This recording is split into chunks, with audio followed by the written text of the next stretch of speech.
8h26, estamos de volta aqui com o nosso Bom Dia Camaquã. E toda a quarta-feira nós temos o comentário tradicional de Dr. Nelson Egon Geiger. Bom dia, Dr. Nelson. Bom dia, Dr. Eduardo. Bom dia a todas as pessoas que estão atentas, ligadas no nosso grande portal. Pois é, um monte de feriados, uma coincidência de feriados que há muito tempo não se via.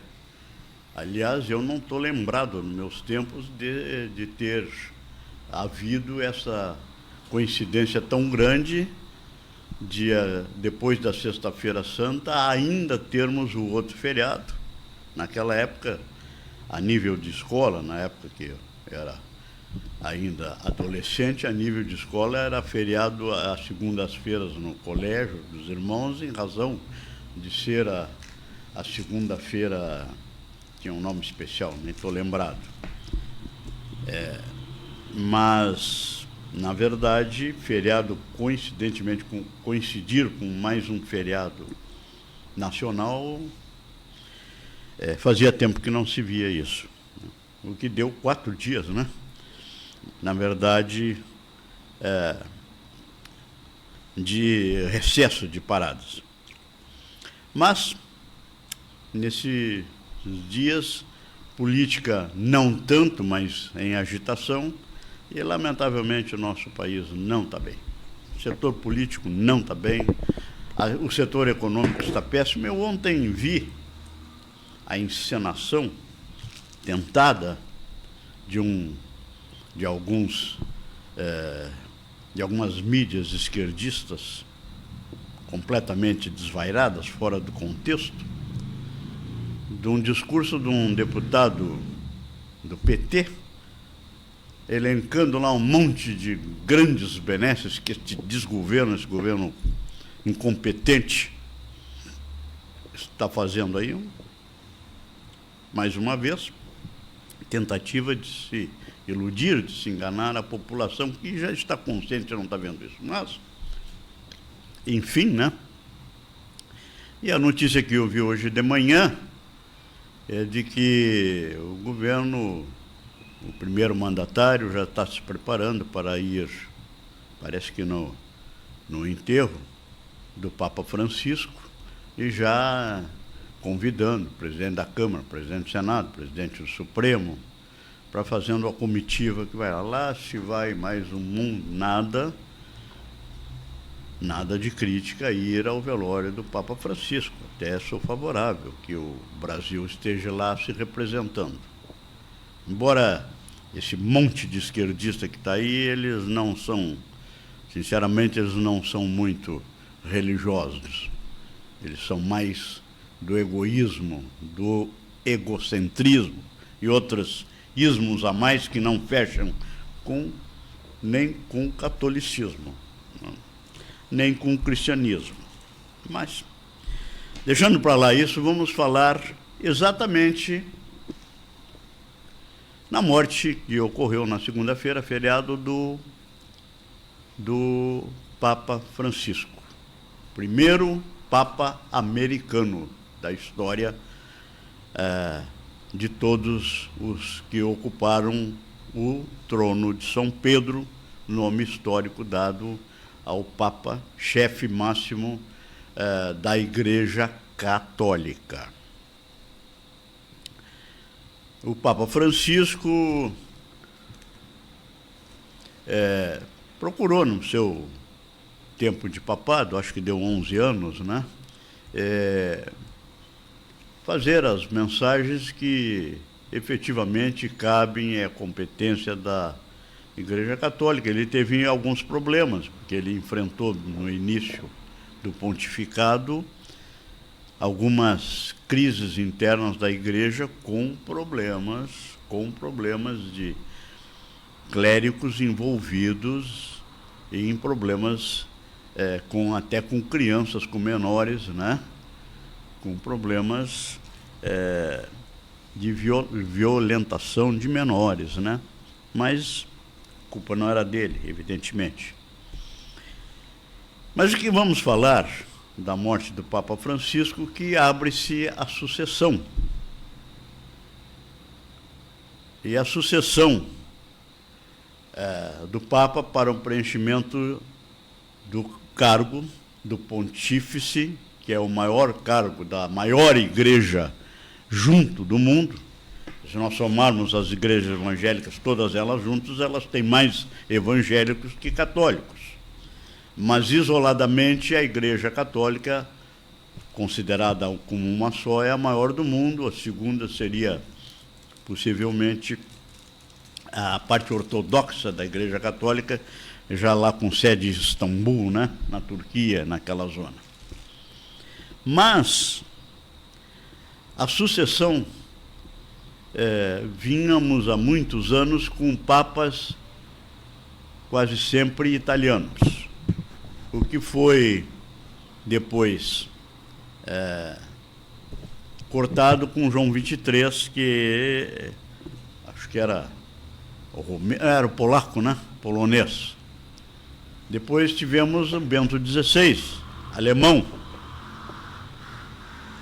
E o Papa Francisco, argentino, o único das Américas todas, desde o norte até a ponta final do Chile. Antes, a tradição fazia com que quase todos saíam da Itália. Algumas exceções, mas a grande maioria foi da Itália. Não sei, há previsões aí, os que podem ser papas ou não. Teoricamente, qualquer pessoa, não é necessário ser cardeal para ser papa, nem ser só bispo, nem padre. Pode ser qualquer pessoa, e houve isso no passado, hoje não mais. Há centenas de anos que não ocorre mais. Mas, em princípio, será um cardeal, um dos cardeais que vai ser elevado a papa.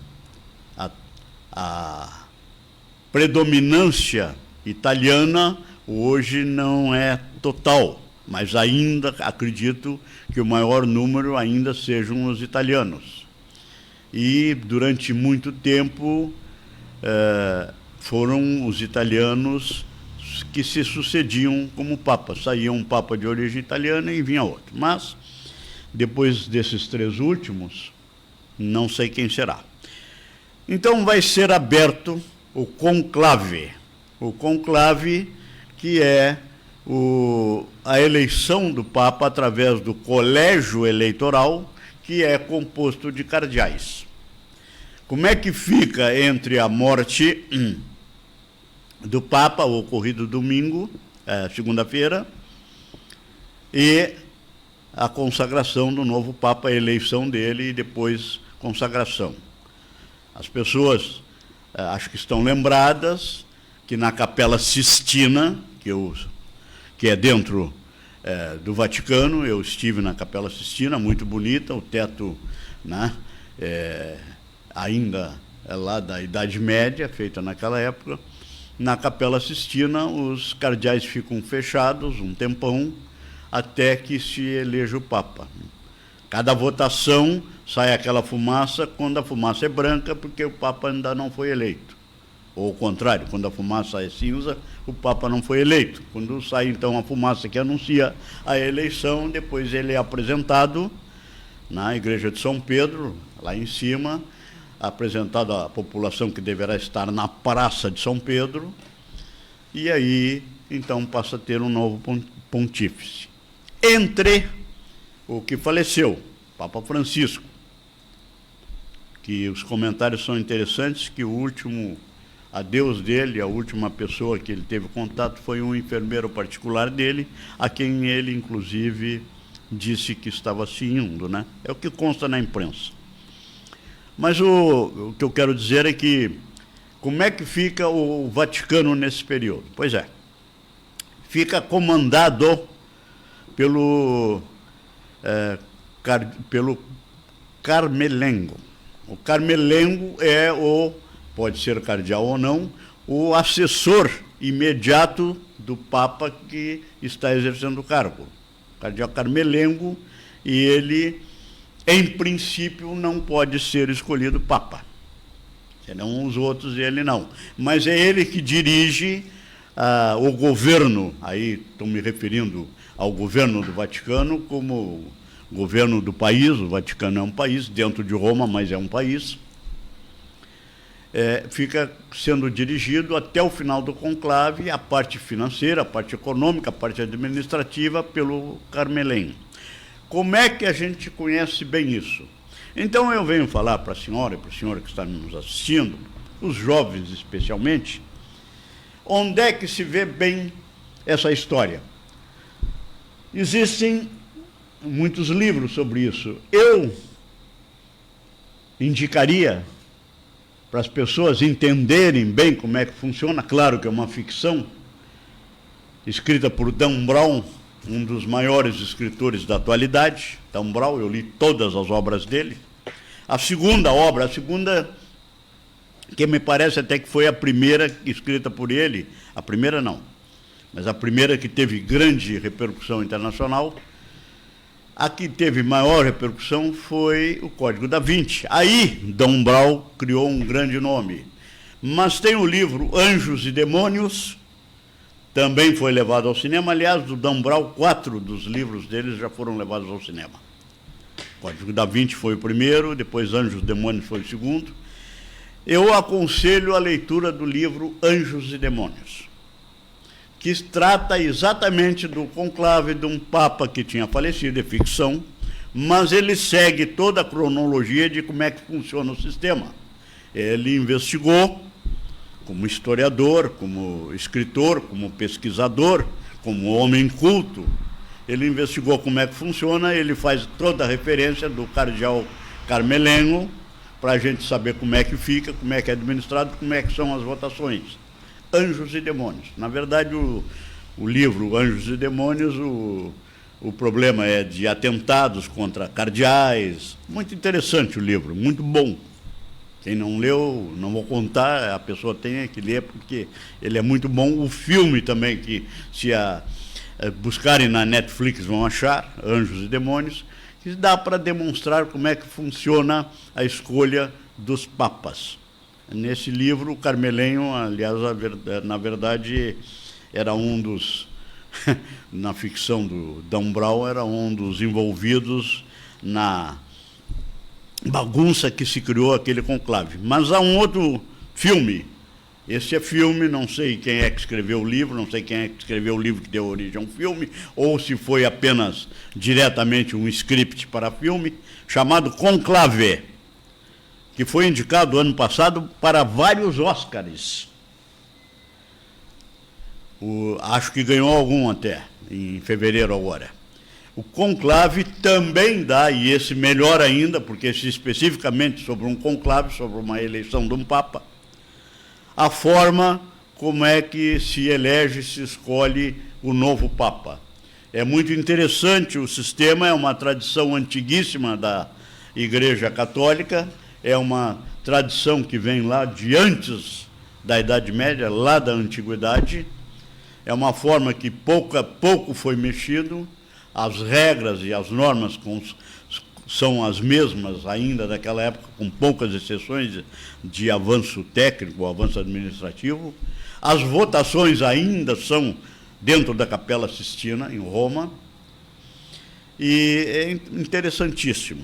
Bem, nas histórias dos papas e na tradição, inclusive remontando ao Apocalipse, último livro da Bíblia, que faz alguma referência a essas coisas, e a outras tradições e previsões, inclusive Nostradamus e outros, aquelas previsões tradicionais, tem em Roma tem cerca de 500 igrejas. Tem uma chamada São Paulo Extramuros. Por que Extramuros? Porque ela foi construída, é enorme de grande, quase do tamanho ou maior que a igreja de São Pedro. Ela foi construída fora dos muros de Roma naquela época, lá na Idade Média, por isso é extramuros, fora dos muros. E lá tinha local para colocação da fotografia, do retrato, naquela época da pintura, né, retrato através de pintura dos papas. E os locais de colocação, quando eu visitei essa igreja lá nos idos de 1990, acho que 89.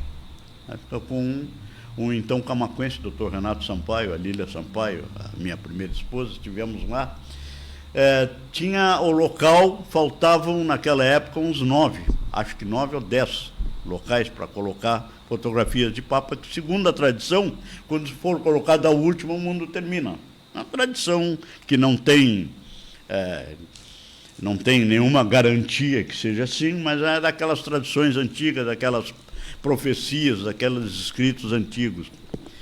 Agora, com a colocação da fotografia do Papa Francisco, segundo eu vi outro dia, vão sobrar só 6 lugares ou 5 lugares para outros papas. Quando eu estive lá, tinha mais vago, foi em 89, depois daquilo tiveram 3. Morreu o João XXIII, teve o Papa alemão Ratzinger, Bento XVI, que depois renunciou, e agora o Papa Francisco. Então, na Igreja São Paulo Extramuros. Então, essas são as coisas interessantes, isso vai nos chamar a atenção até o velório, até o sepultamento do Papa Francisco e, consequentemente, a eleição do novo Papa e o novo Papa ser colocado, começar a governar. Vamos ver quem será. O Papa Francisco pediu para ser sepultado na igreja de Nossa Senhora Maggiore, em Roma. Também conheci essa igreja, muito grande, uma escadaria monumental, uma igreja, volto a dizer, Roma tem cerca de 500 igrejas católicas. Essa igreja muito grande, a escadaria monumental, ela se situa num local estilo esquina, que não é bem uma esquina, um local próprio, ela é um quarteirão inteiro, e nessa igreja que o Papa pediu para que seja sepultado, e o Papa Francisco vai ser sepultado lá, encerrando-se aí o velório que está sendo feito, e aí iniciado o conclave para a eleição do novo Papa. Muito interessante, então nós vamos ter por alguns dias assuntos grandes para comentar, para ver na mídia, para ver isso. Encerro agradecendo ao doutor Eduardo, que me trouxe de presente um livro, Os 7 Minutos, de Irving Wallace. Um livro que eu li lá na década de 60, possivelmente na década de 70. Na década de 70, o que já fazem 50 anos, quase, e foi um dos melhores livros que eu li. Estou voltado a lê-lo de novo, agradeço aqui. Volto a dizer para as pessoas que me ouvem, para o senhor, para a senhora, para o jovem, gosto muito de leitura.